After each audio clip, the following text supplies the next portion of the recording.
กับโบมี่นะทุกคนจัดงานได้งานของเราผิดนะแต่ว่าสิ่งที่มีขยะเป็นไปได้ยังไงวะก็ต้องมีขยะถ้าที่จัดงานได้สี่หามื้อคนเป็นหมื่นเป็นแสนนี่ไหนเมืองไทยคือเป็นเมืองที่คนท่องเที่ยวนักท่องเที่ยวสอบแม่พยอดวันนี้แหละหนึ่งเลยความสะอาดสองความเป็นระเบียบแม่เป็นเขานักท่องเที่ยวต่างชาติชื่นชอบรักเมืองไทยมาช่องน้องรักมือช่องน้องใหญ่กว่านี้เยอะจีเป็นตาก่อนเก็บตามบุญรถลงเนาะแม่รถเก็บตามบุญต่างๆฟรีนะทุกคนนี่รถฟรีนะนี่ประเทศไทยมีรถฟรีนะนี่สบายดีข่อยกุ้งวัยรุ่นพายทุกวันวันนี้พาพี่พาน้องมาอัปเดตสถานการณ์งานวันสิริพรนะทุกคนเราผู้คนมันนอนเลยครับมาเดือนที่สองมาอัปเดตสถานการณ์งานบุญหรือว่างานวัดประเทศไทยข่อยมาเห็นสิ่งหนึ่งมันแปลกตาค่ะแล้วก็แปลกใจแล้วบอกว่ามันมีว่าในประเทศไทยแบบยังมีอยู่นะทุกคนข่อยมาเห็นผมก็เลยแบบอยากทายให้ทุกคนเบิ่งว่ามันแบนแถมว่ามันมีแถมว่ามันทำประเทศไทยว่ามันเป็นแบบนี้นะอย่างเส้นนี่อย่างข้างยางนี่ขยะเรื่องขยะกับโบมี่นะทุกคนนี่บอกบรรยากาศแล้วกี่คนเป็นร้อยเป็นแท่งรถฟรีมาดิคนงานไกลงานวัดประเทศไทยมีรถฟรีนะแม่เมืองไทยแต่ว่าชิ้นเจ้าเห็นว่าแปลกใจอย่างหนึ่งจะเห็นยังไงเนี่ยจัดงานได้งานของเราผิดนะแต่ว่าสิ่งที่มีขยะเป็นไปได้ยังไงวะก็ต้องมีขยะถ้าที่จัดงานได้สี่หามื้อแต่ขยะโมมีคันมันเป็นอยู่อย่างเส้นแบบไม่บ้านเท่าไม่ได้แล้วเป็นบ้านเท่าเป็นบ้านเท่าสิ่งของที่ได้เห็นนะก็คือขยะเต็มมือที่เก็บมือจมได้มือสุดท้ายแต่นี่โอ้จำเป็นต้องเก็บเลยโอ้จำเป็นสะอาดไปตามจังหวัดไปตามปกติเลยงานกับผมมีงานผมมีคนเลยทั้งทีคนเป็นหมื่นเป็นแสนนี่ไหนเพราะไม่ละเขาเจ้าบุกินได้เพราะไม่ละเขาเจ้าบุซื้อเขาเจ้าซื้อแต่ไม่ได้เขาเจ้าบุกินเขาเรียกสำคัญว่าเขาจะหาคำตอบนี่คือสิ่งที่แปลกใจเนาะคือสิ่งเบาเล่าสองคนเป็นแปลกใจนะว่าเป็นยังงานวันประเทศไทยนี่เพิ่นจังโบมี่แบบนี้ก่อนเศษคนเพื่อนเนาะง่ายก็ได้ขยะแบบนี่ลาดเนอะแม่มันมีคนเก็บของเราเนี่ยเราคิดว่าเราเห็นเลยล่ะเราเห็นคนเก็บเลยถ้าเราอยากจะมาเก็บตังค์ของเรามีเนี่ยมีแต่ใบไม้แล้ว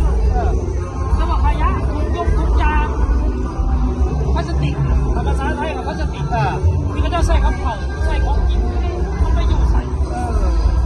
ปัจจุบันเขาเจ้าบุกินมันแม่เพราะมันจะขายเต็มเนี่ยเขาเจ้าขายได้ยังไงสั่งได้บอกหลังไม่ยามแปลกนะดีนะแปลกนะที่มันมีขยะไม่แต่สิ่งเดียวว่าในร้านปัดเขาจะเป็นคนเก่งมันจะวนแต่ขยะพอมีเลยมันเคยพูดเลยเป็นยังบ้านเท่ามันจะบอกคนขี่เพราะว่าทิ้งขยะของมันขี่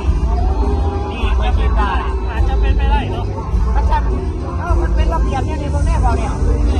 ในการที่คุณจะเห็นคนแปลกตาเขามาคือมันก่อนไปมีทีมีท่าอะไรบอกคือพ่อนี่เขามาวัดเนี่ยคุณต้องยักเดือดร้ายนะเขาจะมีตะกร้าให้ตะกร้าแล้วฟรีอีกต่างหากทำบ้านเข้าไม่ได้ไหมเฮ้ยจะเกิดไปเกิดยาแล้วซุกเอาไปเลยแล้วทางเกิดที่บ่อนี้เนี่ยขาดมาแรกเอาเพื่อมาเพื่อปาตีนมาจะบ้านมาแรกเอาเซลล์ประเทศไทยบอกเลยเขาเป็นระเบียบสุดอะไรเนาะสุดยอดอันนี้นะเนี่ยทุกคนเนี่ยว่าคนเสื้อเรามาไทยแต่บอลมันสะอาดก่อนแต่ว่ารถค่อนเนี่ยเก่าส่วนใหญ่เขาปล่อยค่อยเลยขี่นะแต่ว่าการยัดที่แบบมันจะขี่การยัดที่เราปกติเขาจะไปขี่เขาจอดกันคันไม่ได้ดิคนจราจรเนี่ยนะเราเนี่ยจราจรหัวมันเป็นทางคนเดินเนาะต้องสังเกตที่เป็นคนใหญ่หลายนะเขาเป็นคนบริสุทธิ์แล้วนะเพราะมันคือมีหลายแต่ขยะก็มีคนเป็นหมื่นเป็นแสนในแต่ละมื้อวันนี้วันที่21แม่เป็นวันเสาร์มื้อมันเป็นมื้อสุดท้ายแล้วมื้อสุดท้ายมื้อนี่คนเป็นสุหลายมื้อว่านักร้องเขามาหลายเนาะนี่แหละคือไป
นี่โบเห็นมี เขาบอกที่หลัง มีแต่ใบใหม่ นั่งกินได้ ก็เจ้าก็นั่งกินนะก็เจ้าก็นั่งกินอยู่อย่างทุกคนแต่ว่าเป็นยังขยายกันมีคือตอนนี้บ่าวเล่าสองคนนี่คือตามหาอยู่นะแม่ทำมาความจริงอยู่ว่าพระเจ้าเฮ็ดได้ยังไงทั้งที่ลูกหลายพ่อพันแม่เนาะบ่าวเนี่ยเนาะแต่กับเพิ่นก็มีจิตใต้สำนึกเพิ่นฟังกันมาให้บ่ว่าแต่ผู้ใหญ่บ่ว่าแต่เด็กน้อยเนาะบ่ว่าแต่คนต่างชาติบ่ว่าแต่คนลาวคนเขมรคนไทยคนพม่า เพื่อก็คือธรรมะเราไม่เห็นสารไม่เห็นได้จริง บ่มี ถ้าทิ้งปุ๊บมันจะได้ที่มองเห็นหรอกเห็นอะไรนอนนี่นี่นี่ วัดท่ากระบือวัดท่ากระบือรถฟรีนะทุกคนนี่รถฟรีนะนี่ประเทศไทยมีรถฟรีนะนี่นี่เห็นบ่นี่ประเทศไทยเห็นบ่เป็นยังคนยังสื่อสอบ เอาใจนักท่องเที่ยวนะ รับส่งถึงที่ รับส่งถึงที่ สะดวกสบาย สบาย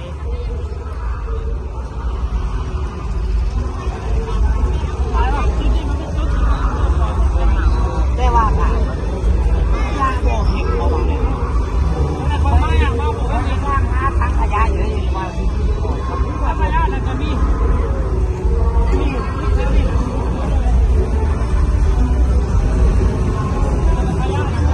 แม่ ให้มันติดไป เอ้า จริง คน ๆนี่หรอ นี่เนาะ สังเกตมั้ยคุณประเทศไทยจะมีติ๊บไฟเชิงสี ใส่ แบบ แสงสีสีฟ้าสีเขียวสีสิวเนาะ ว่าน้ำมันมูนี่เลยนี่ผมก็เห็น โอ้ย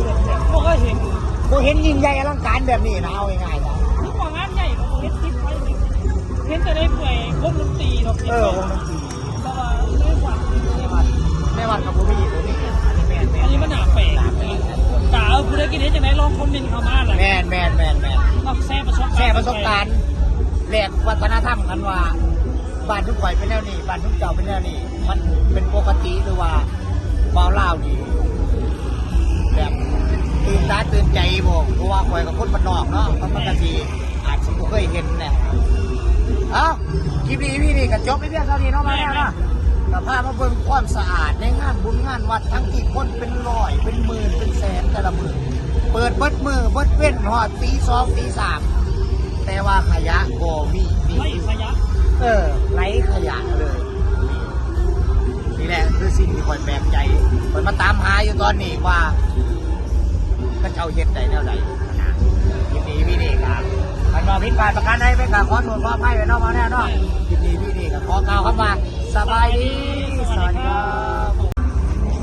สังเกตของในเอเรียต่างๆของ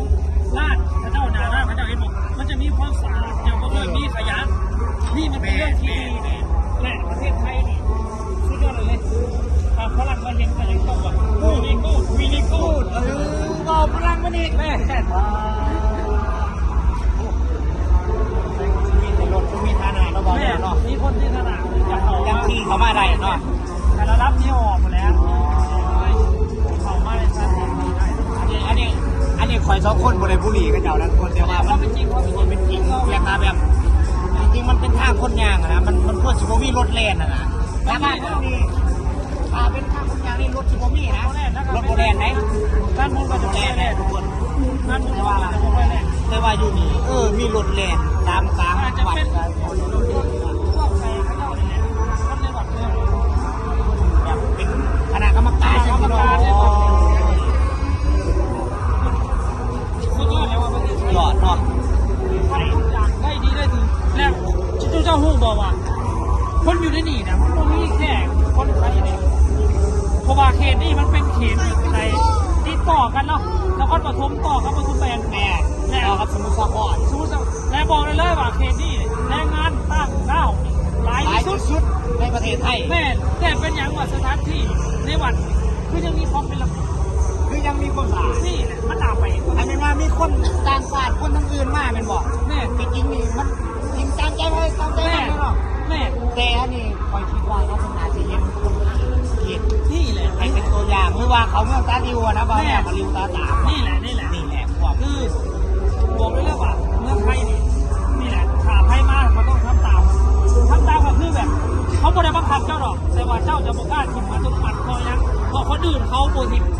ายแล้วเนาะ ก็คือเจ้าหวอนมันจะเป็นแก้น อ๋อ ำถามว่าคนอื่นพอทิมมันก็จะไม่ทิมเจ้ากลายเป็นพุทธมุมมองแต่คนอื่นสิมองอย่างมันก็เลยกลายเป็นแบบสร้างคนสร้างพอทิมกลายไปเป็นแบบ วัฒนธรรมไป วั เล ฒ ย นธรรมไปเลย นี่คือวัฒนธรรมสิ่งที่ดีงามนะทุกคน เขาสร้าง คนที่มากรุงเทพนอกมาประเทศไทยเนาะเพราะว่าจะคนลาวคนไทยต่าง แม่ ๆพอกลับไปบ้านแล้ว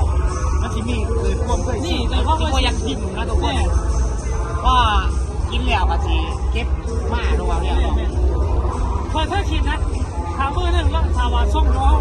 ดังดูช่องเขาไงกว่านี้ ไงกูนี่ เดี๋ยวจิเป็นตาหลอดเก็บตาม รณรงค์เนาะ แม่รถเก็บตามรุ่นต่าง เห็นให้เห็นเลยว่า แม่ คอยว่าซุปคอยว่าวแท้นะค่ะเป็นว่าช่วงซุปคอยใหญ่นะ แม่ ใหญ่กว่านี้แล้วเติบโตแบบพอมีอยู่มีกินแล้วนะเนาะแล้วคอยสีกระเป๋าแนวเลยกับทีมงานเนาะไปเก็บถ้าเป็นงานบุญปุ๊บซุปคอยกันสีไปถ่ายคลิปเลยเนาะนะรถละโล่งอะนะให้ทุกคนซอยกันนะประเทศเท่า ก็แล้วก็สา แม่ มันเชื่อว่าเท้าเห็นได้แต่คนมาเห็นไม่เชื่อว่าคนต้องทำตาม ต้องมีคนติดตาม แม่แต่ทุกคนต้องโดนถิ่นขยะก็ยังยอดว่าเป็นนี่แหละแม่ แต่คนมันยังลังมาเนาะ โอ้ยหลายวันนี้เป็น คนลังมานี่ผมเป็นว่าคนมีซื้อนั่นซื้อนี่เขามากินนะ แม่ คนมาซื้ออยู่นี่แล้วก็กินเนาะแต่ว่าใครยังไม่พอก็คือแต่ว่าเขาจะมีจุดถิ่นไหนนะแต่ว่าอยู่ทางเล่าคนนี้คือกันแต่ว่ามันขึ้นกับการแบบสอนนะเป็นความสอนนะทุกคนไทยก็จะสอนตั้งแต่เด็กน้อยก็คือสอนแต่สมัยของโรงเรียนว่าให้ทิมขยะให้เป็นที่ทางแต่อยู่บ้านเขาก็สอนกันแต่บ่ได้เพ่งขัด ไปดีกว่าเดี๋ยวสิบ้านคนยางขยะมันมีแต่พอหรือว่าปล่อยมากอวยประเทศไทยอวยบ่ได้อวยนะทุกคนอันนี้คือความจริงนะอันนี้ความจริงสิ่งที่เห็นจริงๆนะทั้งที่งานนี่ผมเป็นงานนี่4-5 มื้อเลยนี่แต่ว่า ต่อเนื่อง เรื่องออกกระโปรงของคนขายก็มี